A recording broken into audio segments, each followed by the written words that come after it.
Okay, so we're going to look at hyperthyroidism and we're going to look at it in just the same format like we did yesterday. Okay, right. Let's begin.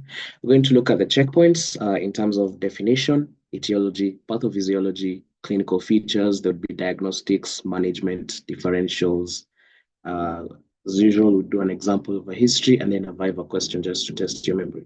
So I will take you all the way to clinical features, and then from there, SAVS will take you from diagnostics all the way. So, yeah, right. Now, when we look at definition, there are two terms that we're looking at here. There's hyperthyroidism and thyrotoxicosis. They can be used interchangeably, but then they are usually a bit different. Uh, So they both refer to a collection of symptoms caused by excessive circulation of thyroid hormones. The thyroid hormones, in this case, being T3 and T4, mostly due to hyperactivity of the thyroid gland. In this case, whereas hypothyroidism, the gland was underactive, this one is hyperactive. It's overly active. So now there would be a collection of symptoms that happen because of this. What that is, it's called hyperthyroidism or thyrotoxicosis. But then they have different definitions. Yes, they can be collectively called hyperthyroidism or thyrotoxicosis, but there's a slight difference in there. Okay, so thyrotoxicosis is usually a hypermetabolic condition caused by high levels, like extremely high levels or inappropriately high levels of circulating thyroid hormones, irrespective of the source. So it doesn't matter whether the problem is with the thyroid itself or the anterior pituitary or the hypothalamus. Anything that goes on over there, thyrotoxicosis. Whereas hyperthyroidism is usually a condition caused by the overproduction of the thyroid hormones by the thyroid gland. Okay, this is specifically to the thyroid. I forgot to mention there are also external sources of thyroid hormones. We'll look at it later. There's something called like a ovary. Yeah, it's very weird. Uh, it's very weird, but it happens. We'll come to that later. So, aside from that, now that you got the two definitions there, we have the overt hyperthyroidism and the subclinical. Now, the overt is the one that's usually the opposite of covert, actually. Covert means hidden. Overt means just it's openly there. Like you can definitely see this person has hyperthyroidism, right? It's literally right there. You can see it. So the features, they would show symptoms of thyrotoxicosis, and a thyroid function test would usually show a low serum thyroid stimulating hormone level, along with high levels of free T4 and or T3. Whereas in subclinical hyperthyroidism, you'd have low levels of TSH along with normal levels of T3, T4. They would be normal. And then usually these patients would be asymptomatic, or they would show symptoms, but then just in a small way, like it's a very tiny, tiny way. But remember, just because they're normal for now doesn't mean that they can't be affected later on. So it may progress to an overt sign of hyper. They may actually start showing clinical signs of thyrotoxicosis. Okay. Now, etiology. We're going to look at the different ways that this can happen. It's a lot. It's a lot. So, we are going to start with the most common one, the hyperfunctioning thyroid gland. So, when the thyroid is overly active, so you will find Graves' disease, which is the most common case here. You'll find 60 to 80% roughly. And then toxic multinodular goiter. MNG is just multinodular goiter. Yeah, which is roughly 15 to 20% of cases. Then you have toxic adenoma, which is 3 to 5%. Then you have thyroid stimulating hormone producing pituitary adenoma, which can just be called a thyrotropic adenoma. Which is Squeeze that, squeeze that one out. Then you have HCG mediated hyperthyroidism, because you can have a hyperfunctioning thyroid when you're pregnant. So in this case, the miracle of life also tries to kill you, but yes, it's the same case with our cost. The cost that we're taking to save lives wants to take ours. It's a terrible joke, but there we have it. So we also have destruction of the thyroid gland, which we just call destructive thyroiditis. And then speaking of thyroiditis, we're going to look at thyroiditis, namely the subacute kind. So there'd be a subacute granulomatous thyroiditis, and then there would be a subacute lymphocytic thyroiditis. So I hope you remember these ones, because they were also in our last session yesterday, actually, the Decoraine thyroiditis and the postpartum thyroiditis. They were both in the etiology of hypothyroidism. Now they come again in hyperthyroidism. So this is just to tell you that the thyroid is it's just very mad. And we'd also have drug-induced thyroiditis, namely from amiodarone and lithium. Then you have contrast-induced thyroiditis. I do not know much about this because it's not for our level right now. Then you have Hashimotoxicosis, which is just Hashimoto thyroiditis. Now, this one I would like you to read on. This one, not so much. But this one, yes, drug-induced thyroiditis. Why? Because it's very important when you look at the side effects of such drugs.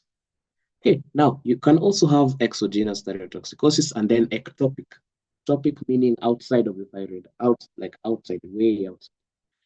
So you have extrathyroidal hormone production, namely the struma ovary. Now, a struma ovary is just an ovarian teratoma that can be thyroid tissue, which can lead to hyperthyroidism.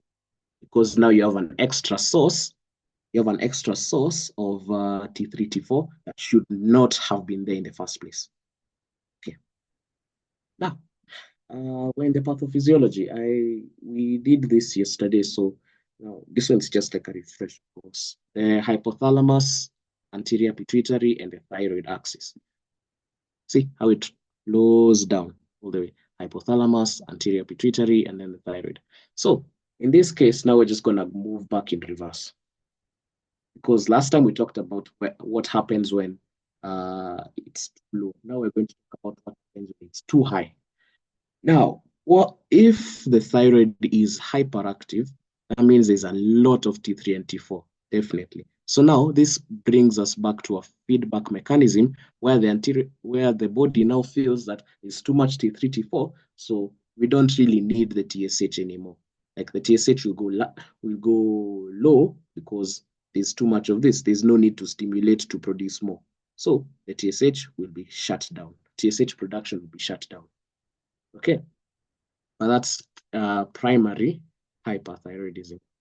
Then we'd also come back here to secondary hyperthyroidism, in which case the anterior pituitary gland is the one being affected. So now there's too much of this, and there's probably too much of this. So what happens here is that TRH will be shut down. Production will be shut down so that all this can flow because they're too high.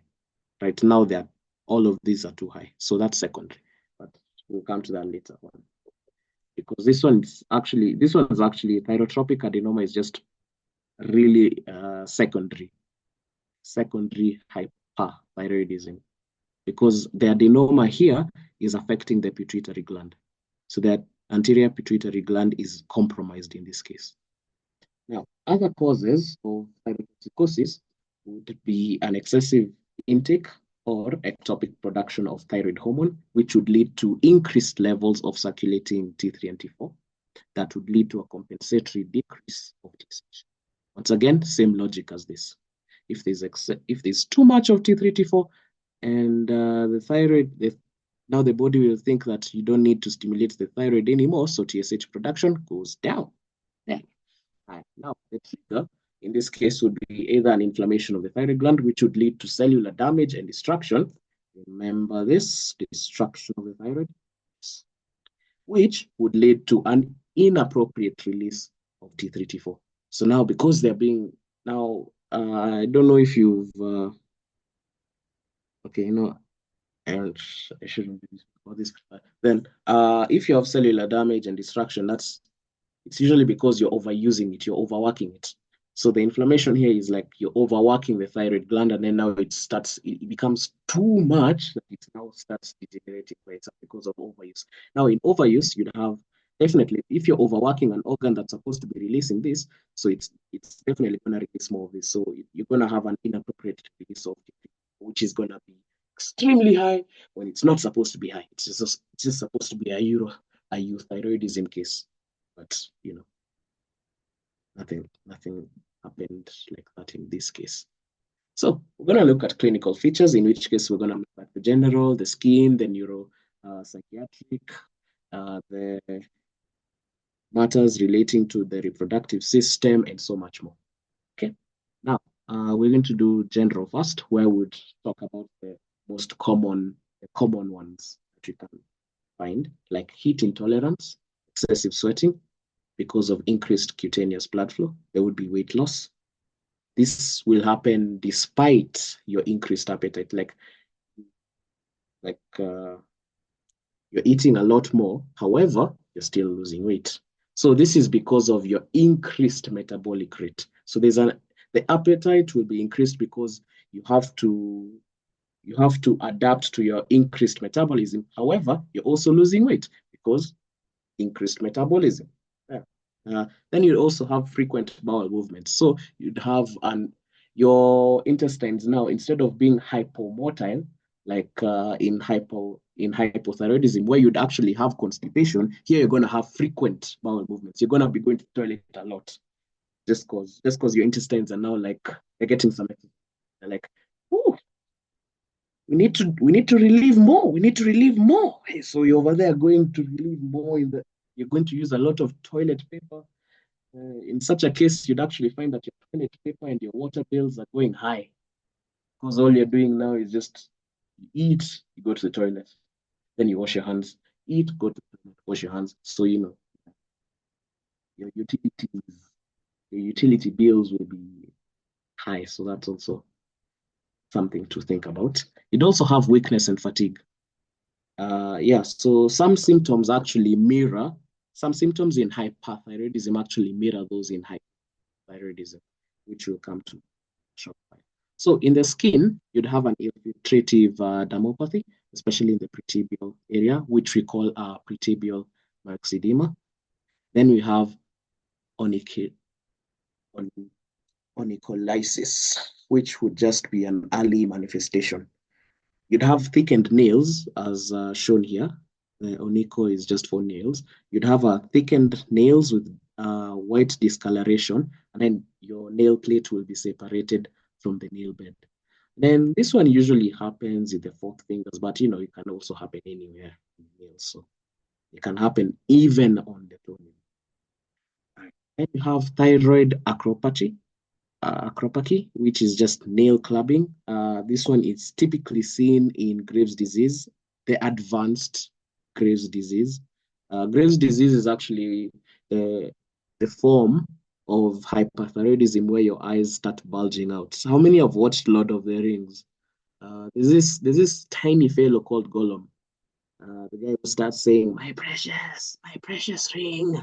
You see how his eyes are? Like they're just bulging out. That's actually how Graves' disease is. You'll have wide, big eyes. Yeah. So Graves' disease is actually just a form of hyperthyroidism, and you can have nail clubbing in that disease when it is advanced. Oh yeah, there we are on the eyes. So on the eyes, you'll also have lid lag, which will be caused by adrenergic overactivity. So your levator palpi superioris, which is just the eyelid muscles, will start twitching a lot. Like it's like you're glitching. Actually, it's almost like you're glitching. Like you'll just twitch a lot. Then you also have a lid retraction, where now when you're, I wonder if you can just like retract your lids a bit, like just pull your eyelids back and you see it's almost like you're staring at something. staring at something a bit more than you should. So once again, Graves' exophthalmos, which is just the edema of the periorbital tissue, will lead to you having those golem-looking eyes. Um, let me see if let me see if I anyways, yeah.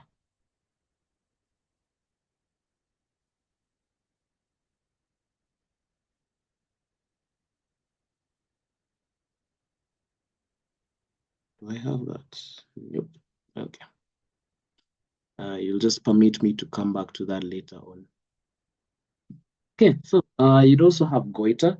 Goiter would show as a diffuse, smooth, non-tender goiter, and it would also have a bruit at the superior pulse. A bruit is just noise that happens when your arteries are encountering a turbulent flow. So you just hear something like that. Actually, when you use your stethoscope and then place it on top, place it on the neck region, anatomically relevant to your superior thyroid pulse, you just hear something like that.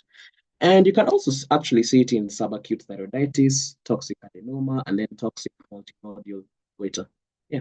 So goiter, the goiter can also be found in both hypo and hyperthyroidism. It's just that in hypo, you'll find it in Hashimoto's and some cases of autoimmune thyroiditis. But then in hyperthyroidism, you'll find it's a common sign of hyperthyroiditis, hyperthyroidism, and you'll find it in subacute thyroiditis, toxic adenoma, and then toxic multinodular goiter. Now, for cardiovascular, this one is actually really important because whereas in hypothyroidism we had bradycardia, here we have tachycardia. Now, this tachycardia you'll have it in very many ways because while your heartbeat is faster or more than usual, it will also be an irregular. It will also be very irregular. And not just irregular, it will be irregularly irregular, similar to that of atrial fibrillation. I hope you get that. So your heartbeat will be fast, irregularly irregular. That is why sometimes, okay, now sometimes, that is why all the time, if you suspect your patient has hyperthyroidism, it is always important to do an ECG. You just have to do it because anything that you find there can tell you more about the heart. Okay, so aside from the tachycardia, you'll also have palpitations and an irregular pulse. This will be due to atrial fibrillation and ectopic beats. You'd also have hypertension with a widened pulse pressure. So your systolic pressure will be increased with the increase of heart rate and cardiac output, whereas your diastolic pressure would be decreased because of the decreased peripheral vascular resistance. So by widening, I mean that the systolic will be increased like this, whereas the diastolic will be going down. So usually they're supposed to be a 120 over 80. That's textbook, yeah. So you find that so there's a difference of 40 millimeters. Now, in such a case of widened pulse pressure, you find that you have someone with 160, whereas in systole, whereas in diastole, they'll have something like 40. So 160, the difference is 120, which is 3 times as much as the usual, like the textbook thing. Anyways. Yeah, so that's what I mean by widened pulse pressure. Okay, so we also come to thyrotoxicosis induced. Now, these guys will have heart failure. Why do you think they'll have heart failure? Because the heart is overworking. And if the heart is overworking and there's nothing, there's no rest. And so they will have features of heart failure. This would include edema on the legs, what we call pedal edema or just simply peripheral edema. Then they'll also have exertional dyspnea. They'd have difficulty in breathing even while trying to move, like exertional. When they're trying to exert themselves in movement, they will start breathing heavily as if they're very unfit, which is not. which in some cases it's not true, especially in someone who has hyperthyroidism because they look thin actually. They kind of look thin. Now, for someone who's thin like that, you don't expect them to be hemming all the time when they're just moving. So you suspect heart failure in that person. Also, you'd have abnormal heart rhythms, including atrial fibrillation, and then you have chest pain. So there are issues in the heart. If you have hyperthyroidism, you have issues with the heart. Okay, now, so you'd also have a musculoskeletal problem, in which case you'd have a fine tremor. Remember, I think in our very first session of endocrinology, we were talking about signs and symptoms and presenting complaints rather. And we were saying how hyperthyroidism mimics anxiety. Anxiety has tremors. This one also has tremors. But the difference is that you'll have fine tremors, like really fine tremors in hyperthyroidism, whereas in anxiety, it's all over the place. Like it's just shaky all over the place. So you'd have a fine tremor of the outstretched fingers. You'd also have a hyperthyroid myopathy, which is just simply muscle weakness. There will be pain, there will be atrophy. And then, it usually affects people who are older than 40. Then can happen either suddenly or in a few weeks or months after you get the disease. Then it also affects your proximal muscle, which is just mainly your hip flexors, your quadriceps. And then the serum creatinine kinase levels are mostly normal, mostly, and treatment of hyperthyroidism often reverses this condition. Okay. Now, you'd also have osteopathy. So, osteopathy meaning your bones now undergo a certain change, in which case there will be osteoporosis due to the direct effect of T3. Now, this is usually just in the elderly people. Usually, I say usually in elderly people, because now they'll have fractures. Uh, Now, since the bone is being reabsorbed, the calcium rather is being reabsorbed and all that. So they have fractures, a lot of fractures. Then in endocrinology, this will be mainly focusing on your reproductive system and also your glucose tolerance. So in females, they will have oligomenorrhea, amenorrhea, and ovulatory infertility, and they'd also have dysfunctional uterine bleeding.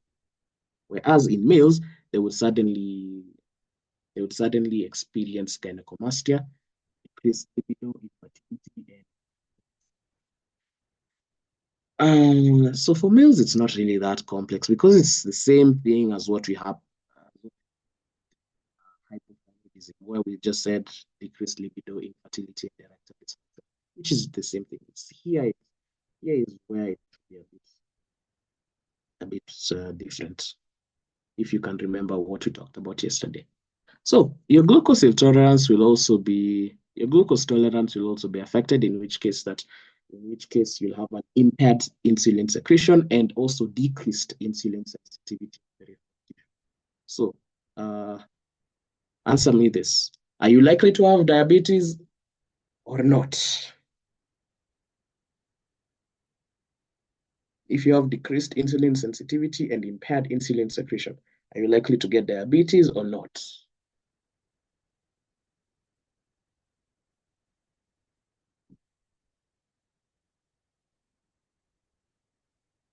Mm, yes.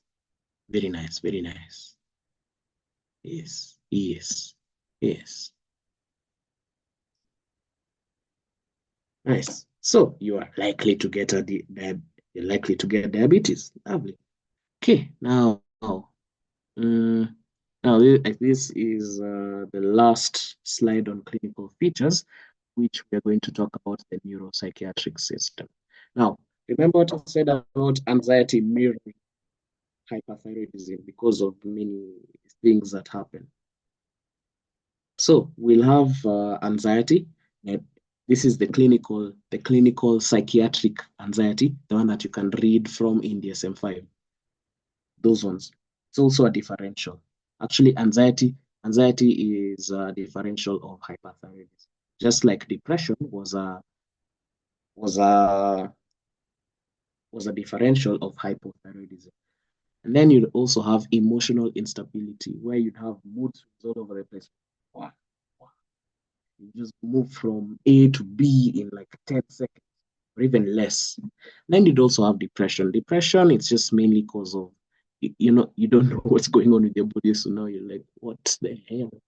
And then you'd also have restlessness, insomnia, and then you'd also have tremulousness. Then you'd also have hyperreflexia. So your reflexes will be a bit too much. Yeah, just a bit too much.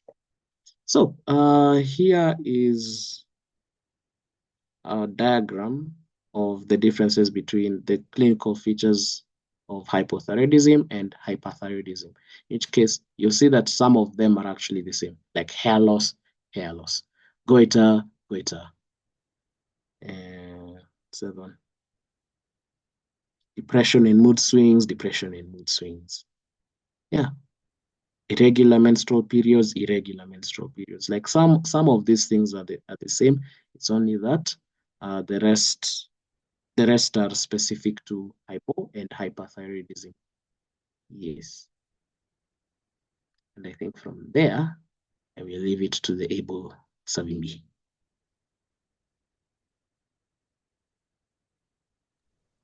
And so, just give me a I moment. stop sharing. Check. Yeah. Uh,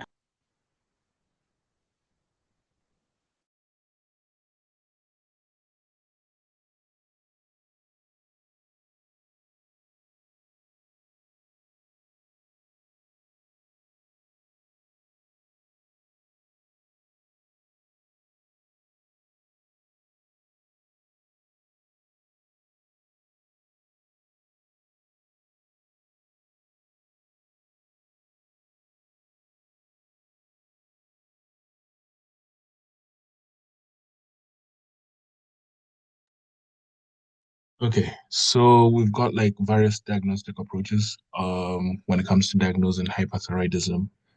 But the main diagnostic approach is to do a thyroid function test, highlighted here. So for the thyroid function test, our hormones of interest include thyroid stimulating hormone, although sometimes it can be overlooked. And then we have the free T4 and free T3 levels. So what we're doing is basically going to look at them. We're going to look at them and then compare to see whether they're within optimum range or they're above the optimum range. We also have other tests. These are more routine. They include the CBC, and what you might find is things like leukocytosis or a mild anemia. We also have the BMP. We also have the hyperglycemia, and we might also come across a mild hypercalcemia. Uh, there's also liver function tests. You might find an elevated AST, ALT, ALP, and bilirubin. You might also find serum serum cholesterol levels are reduced, both the LDL and the HDL. When you do an ESR, you might find it's elevated, but this is usually in the subacute thyroiditis, which is more or less an autoimmune condition. Um, it just indicates inflammation. So when you do the TFTs, T3, T4 in hyperthyroidism, it's usually elevated, and then the TSH is usually low.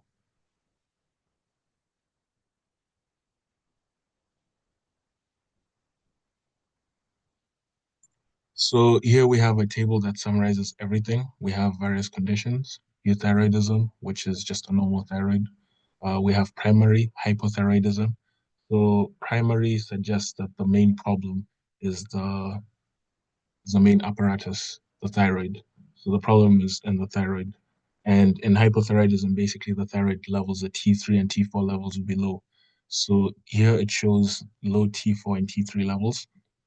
And then the feedback mechanism will obviously upregulate the TSH levels in a bid to try and also bring up the T3 and T4 levels.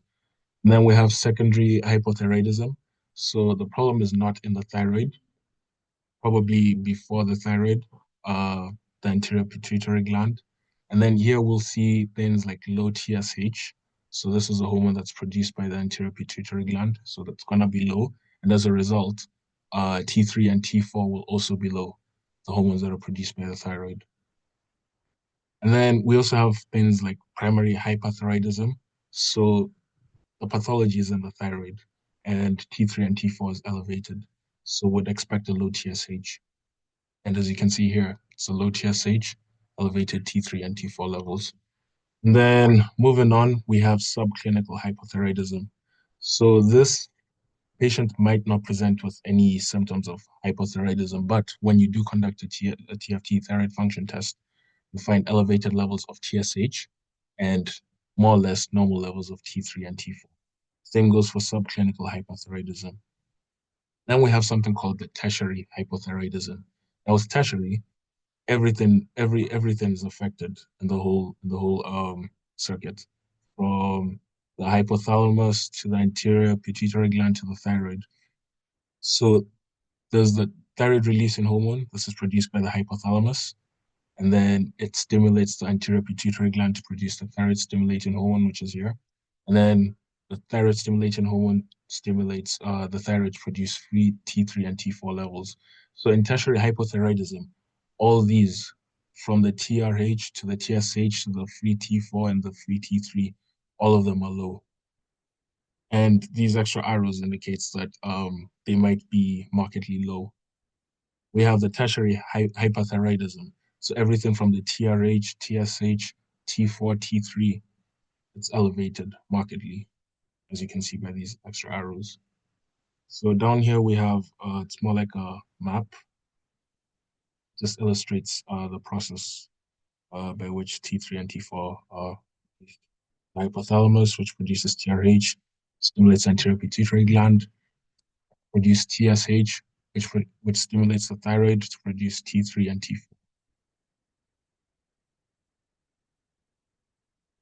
So other than the TFTs and the routine lab tests, we might also do an ECG. So our findings include tachycardia, which is an elevated heart rate. Might also find AFib, which is a very abnormal heart rate, like it's basically a tachycardia.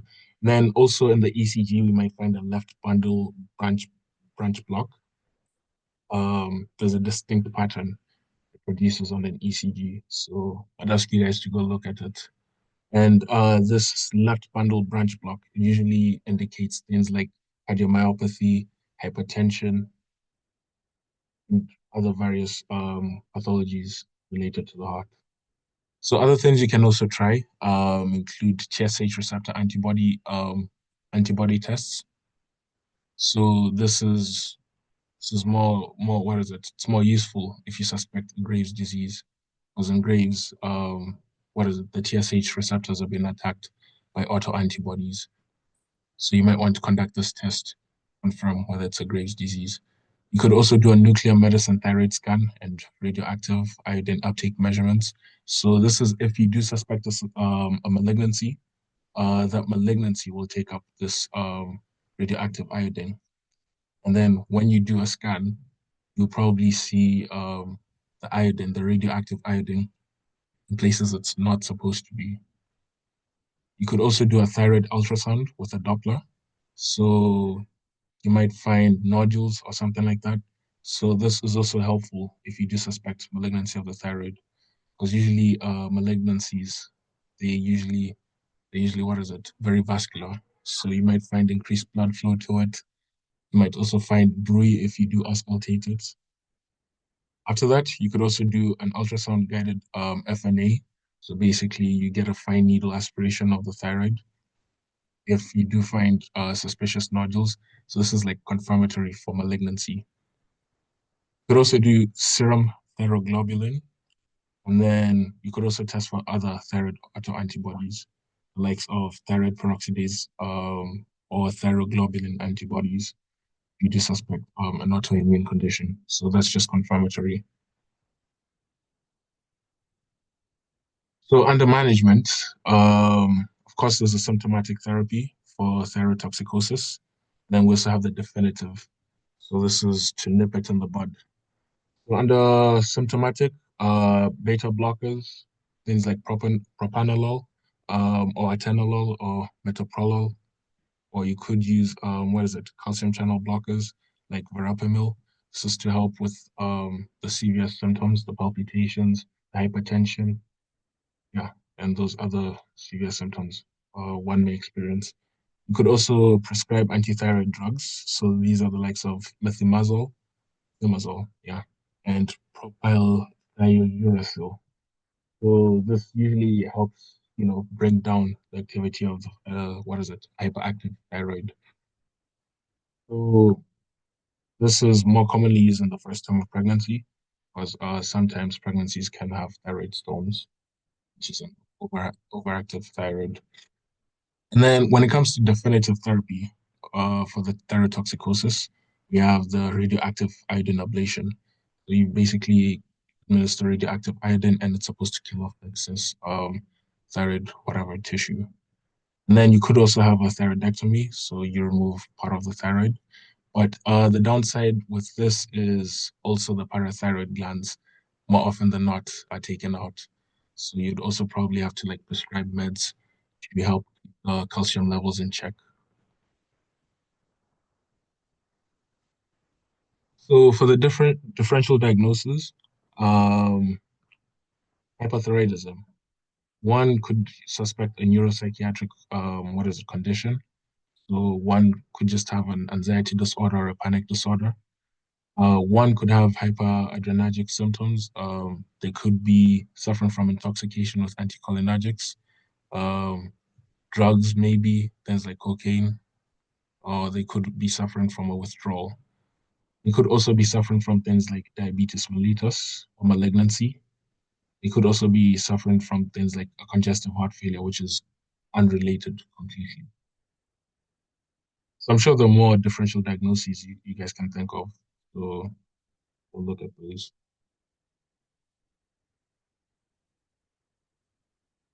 So over here we have an example of a history.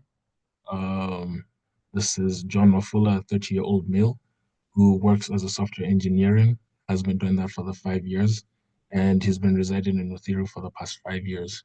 He's single and he was admitted 3 days ago. Patient presented with a 2 month history of unintentional weight loss, awareness of own heartbeat, and increase. As you can see, representing complaints within the acceptable range. Right. So for the next part, I'm just going to ask someone to unmute and then take it through. Uh, Barbara Kinoti, yeah. Please unmute and then read what's on this page.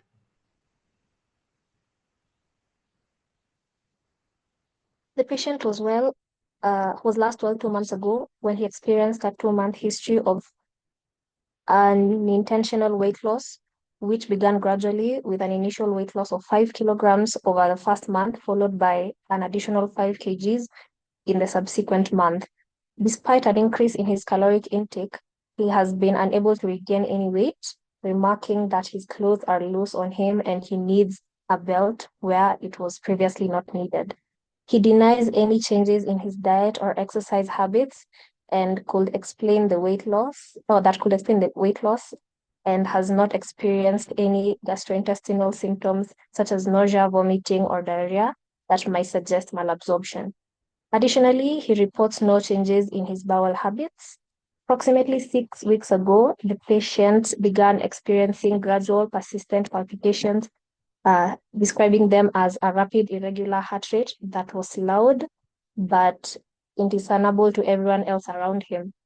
There was no associated chest pain, shortness of breath, or dizziness, noting that the palpitations tend to worsen during periods of stress or physical activity and relieved by rest.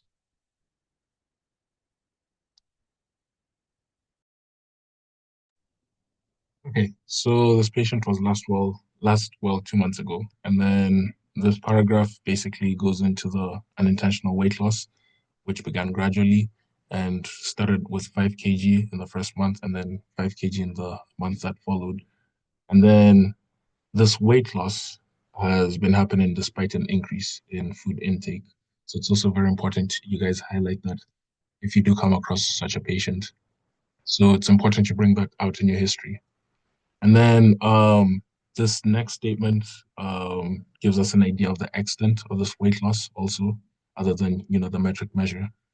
This patient could no longer wear the clothes without a belt. And then we also go into the exercise habits, which haven't changed. And this does not really explain the weight loss well. So one could start thinking of a pathology. And then this next statement talks about the gastrointestinal symptoms. So this patient didn't have any, so it's not really a problem with the GIT. So one could start thinking endocrine. And then on to the next paragraph. This patient experienced the palpitations, irregular heartbeat, persistent. So irregular, loud, but can't be heard by the person next to them. And then there was no associated chest pain, shortness of breath, or dizziness. So there's no relation to CVS exactly. There's palpitations, not because of CVS. They don't have any, what is it? They don't sound cardiac, in short. So these palpitations, exacerbated by exercise, relieved by rest. Okay. For the next one, Victoria, you please Yes, unmute can you and hear me? yeah, we can hear you. Okay. So he has also been suffering from heat intolerance, feeling excessively warm even in cooler environments. He reports difficulty tolerating hot weather and often opts for lighter clothing. Alongside this, he has noticed an increase in sweating over the last 2 months, which he describes as excessive, occurring even in cool settings. He denies experiencing night sweats or any other sweating abnormalities. He has been feeling increasingly anxious and irritable for about 6 weeks, describing a sense of restlessness and difficulty concentrating.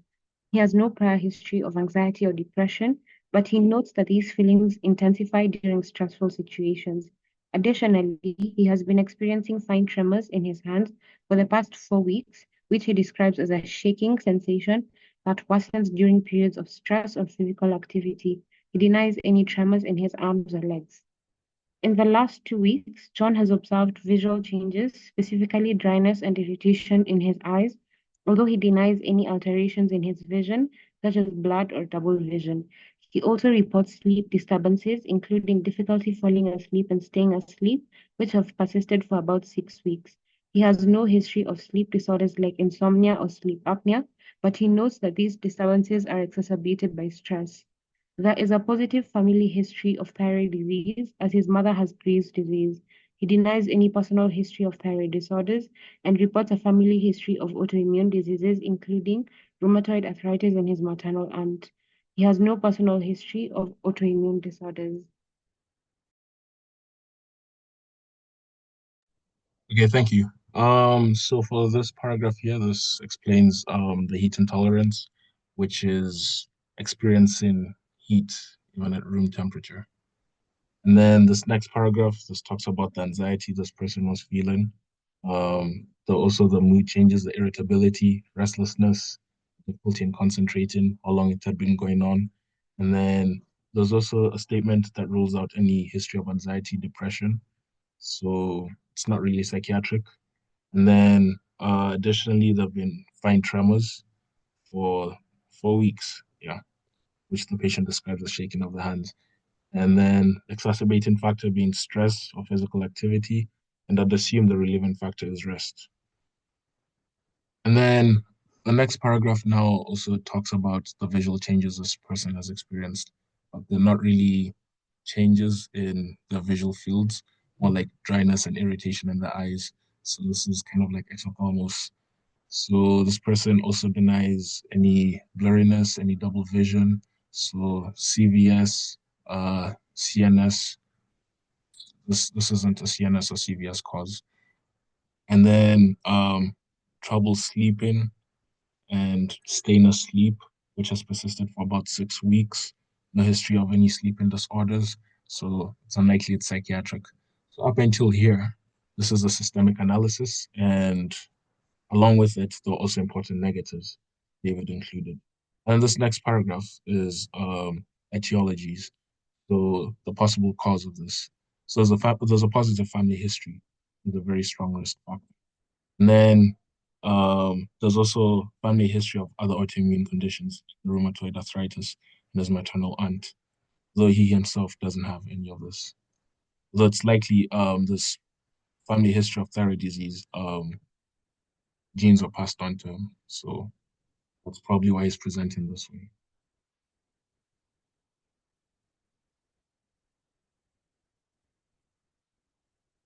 Shafisi, you please unmute and then take us through this part.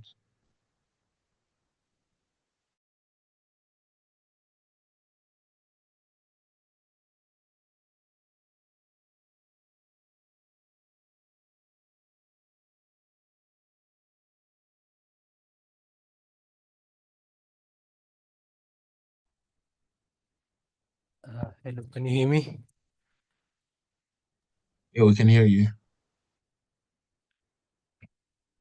As a result of his symptoms, John was admitted to the hospital for further evaluation and management. He has been in the wards for 3 days, during which he underwent a series of laboratory tests, including a complete blood count, electrolyte panel, and thyroid function tests. Excuse 1 minute.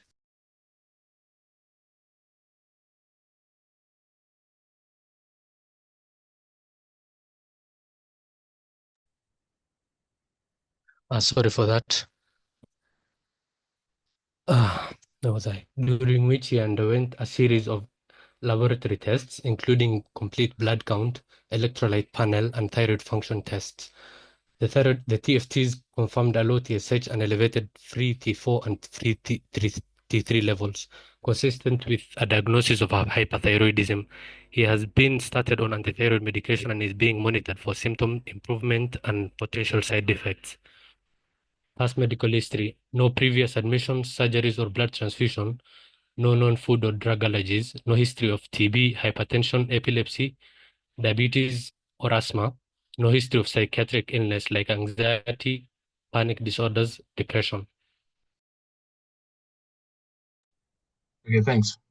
So until this point here, David did an analysis of the symptoms, the signs and the symptoms. He also coupled it with the complications that could have arose, and then he also did important negatives. And then he went on to finish with the medical contact, so what's been done for the patient since admission. And then here comes the previous medical history. Yeah, and then that summarizes it all. So I don't see a need to like go into the rest of it, but I think he's already uploaded this on the drive, so you guys can just go through the next few pages, just to save up on time. Oh, also, when you do finish the history, especially considering hyperthyroidism is multisystemic, it affects more than one disease. I mean, more than one system, as David mentioned earlier. By the end of it all, in your review of systems, everything that you're asking in the review of systems should have come in your HPI. So in short, you're not supposed to have a review of systems. So here's a summary, which is supposed to be like 4 to 5 statements. And then medical evaluation, which reveals no cardiovascular disease, lab tests confirming hyperthyroidism.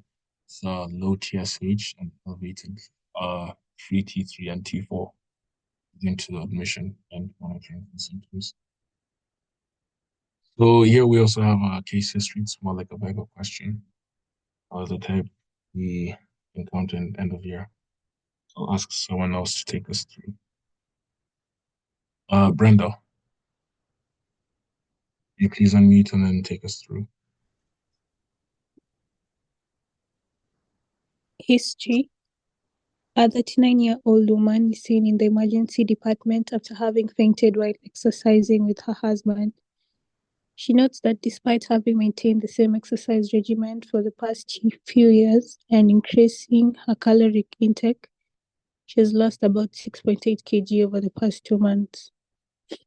Furthermore, she sweats much more than she used to, even when not exercising. Her bowel movements have become more frequent, and her menstrual cycles are more irregular. On physical examination, her blood pressure is 130/80, pulse is 112 per minute, respiratory rate is 16 breaths per minute. She finds it difficult to sit still during the physical examination. Her skin is moist and warm. and she has mild proptosis bilaterally. The rest of her examination is unremarkable. Lab studies.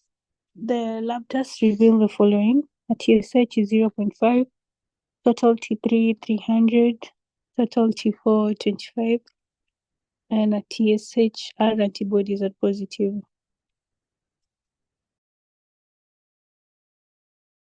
Okay, thanks. So there's like 4 questions after this. Can you please answer the first one?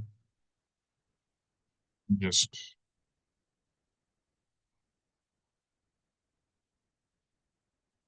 question 1. Yeah. What is the most likely diagnosis?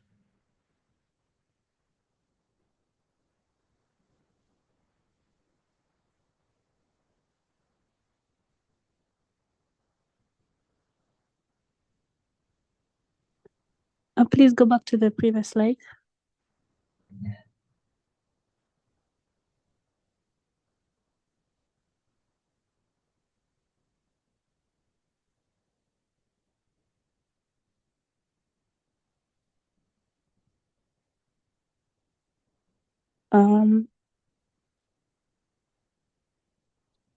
I'd say she has primary hyperthyroidism. Why is that?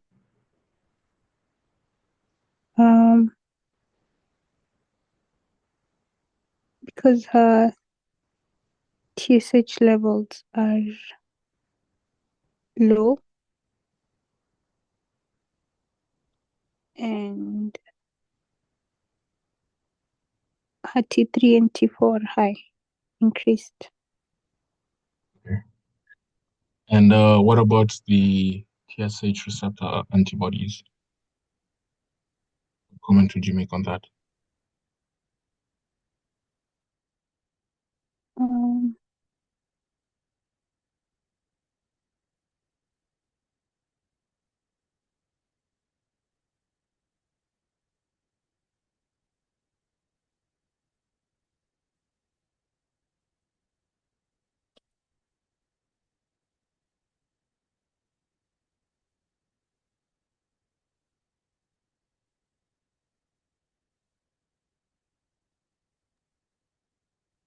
I think hypothyroidism due to Graves' disease. Yeah. Yeah, that's what I was looking for.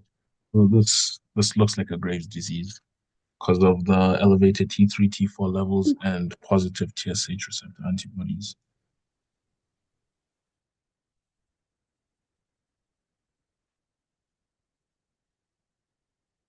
Okay, question 2.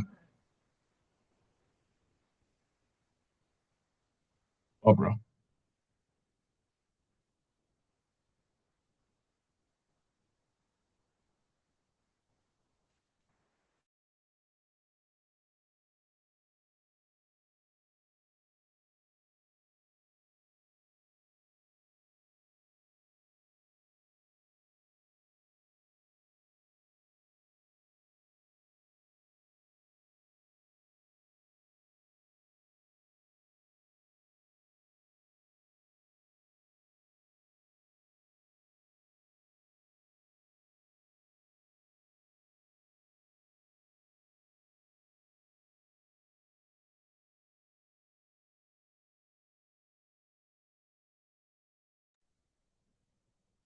Barbara Kinoti.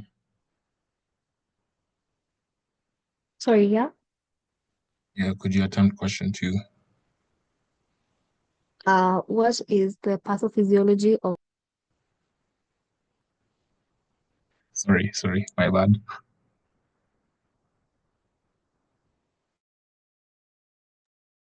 pathophysiology of this condition?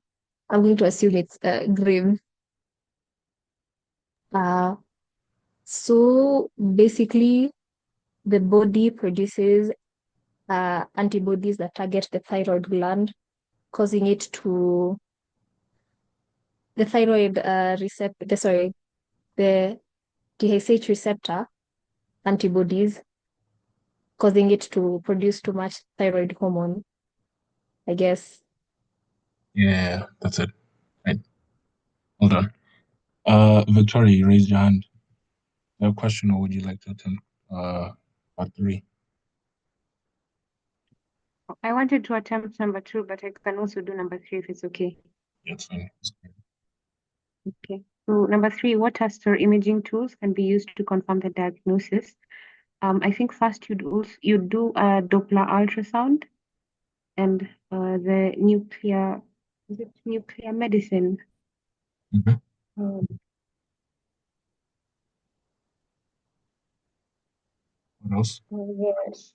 The nuclear medicine, yes, because I think because we've already done the TFTs and the antibodies, Yeah. I'd only add those. Yeah. So, other than that, other than the Doppler, which is an ultrasound, and the radioactive iodine, you could also do a CT scan, the MRI. So you're not exactly limited.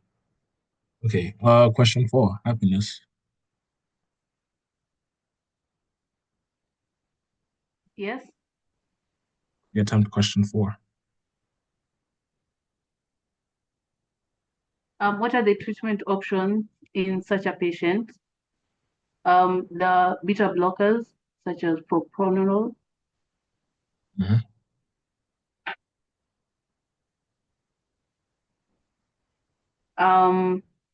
Also, we have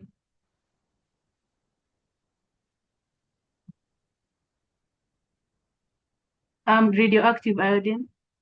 Could it Mhm. also, Mhm. and could surgery also be an option? Yeah, that's definitive.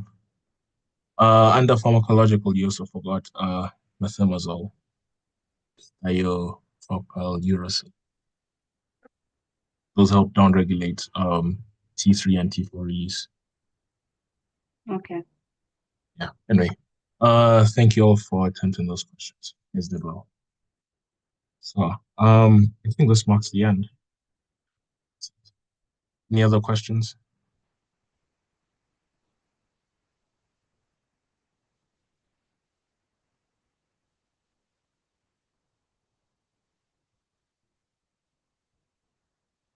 I have one more question, sorry.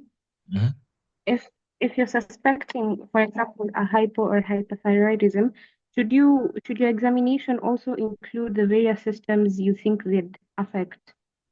Yeah. So multisystemic, you do all of these exams. You do CVS, you do CNS, GIT. I mean abdominal. There's no such thing as a GIT exam. Abdominal, RESP. Also, you do the thyroid exam itself. Are you guys familiar with it?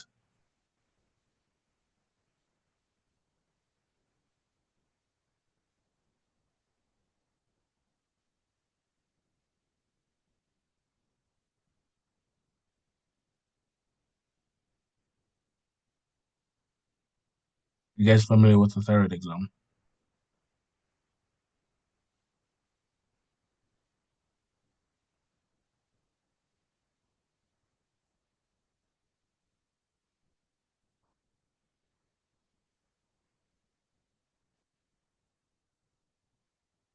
No, you're not.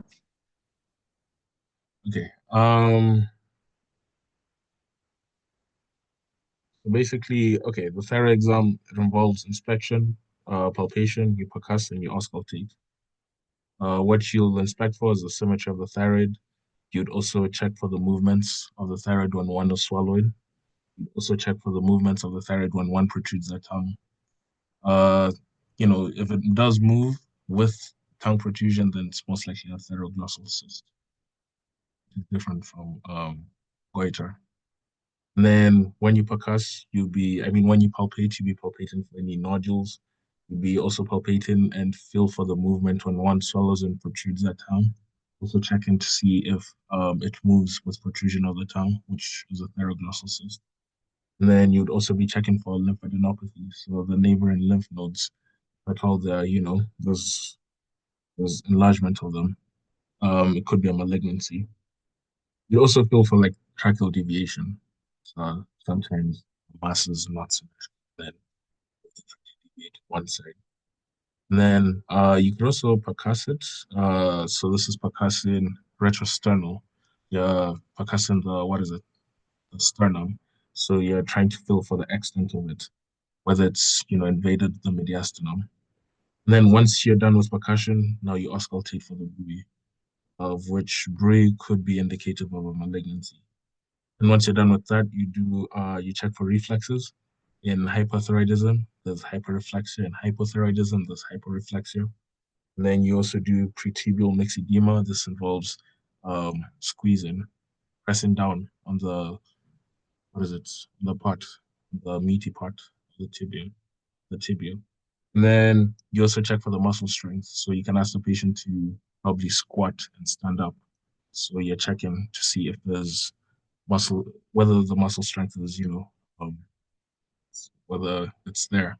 Because in hyperthyroidism, there's usually some sort of weakness. This is something they did mention.